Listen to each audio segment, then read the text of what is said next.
Well, what an incredible week for news it has been. We finally got to see the PlayStation 5 and a crazy amount of games for it. We also got brand new games announced for PC thanks to the PC showcase. But with all the announcements, there's a few secrets and details you might have missed. Strap in because we're going for a wild ride in this week's episode of Free to Play.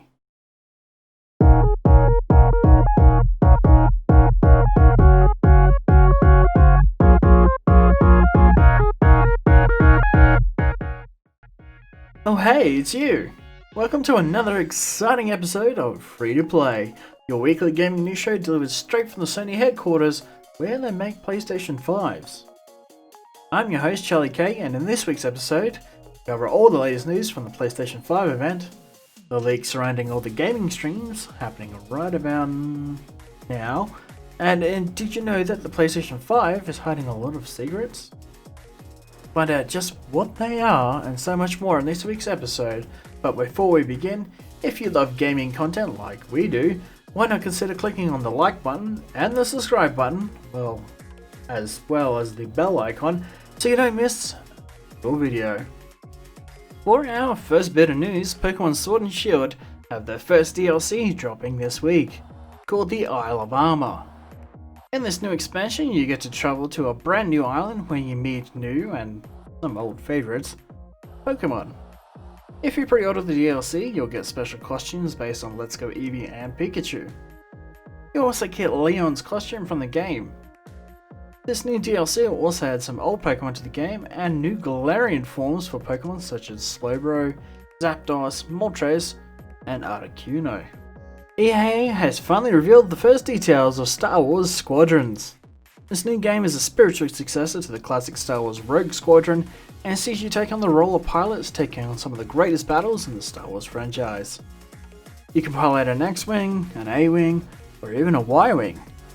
More details about the game will be coming soon, so be sure to check out the game later this year. It looks like the next Batman game has leaked online. A screenshot simply stating "Capture the Night" with the PS4 and PS5 logos has appeared online. According to Reddit, the game is called Creature of the Night and is being made by Warner Bros. Montreal. The game is also expected to release really soon, however at the time of this recording, we're still yet to see any footage of this game. Speaking of Warner Bros., AT&T have put Warner Bros. Interactive up for sale. Warner Bros. Interactive currently hold the license for the Batman games, Mortal Kombat, Lego, and Harry Potter. There are plenty of other IPs, but those are the ones worth mentioning. Warner Bros. Interactive includes companies such as NetherRealms, Telltale Games, Rocksteady, Monolith Productions, you know, the guys that are famous for the Fear franchise and Shadow of Mordor series, Avalanche Software, and WB Montreal. It's rumored that EA, Activision, and Take-Two Interactive are all looking at purchasing WB Interactive, or at very least their IPs from them. Can you imagine a Fear game from EA? Ew, yuck. No thank you. So the PlayStation 5 event happened over the weekend and boy oh boy did it deliver the goods. We got our first look at games such as Ratchet & Clank Rift Apart, Spider-Man Miles Morales, and one of the highlights of the stream, Horizon Zero Dawn 2, Forbidden West. Okay, there were other games too, like the game Stray, where you play as a stray cat travelling and observing events in the futuristic world, Kenna, Bridge of Spirits, where you play as a young hero who protects the spirits of the forest, and Project Athia, a game using the Luminosity engine, which was first used in a Final Fantasy short film back in 2012.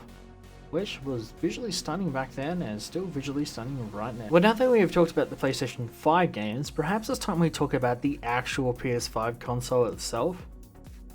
The PS5 was finally unveiled with two models to choose from, the PS5 and the PS5 digital version.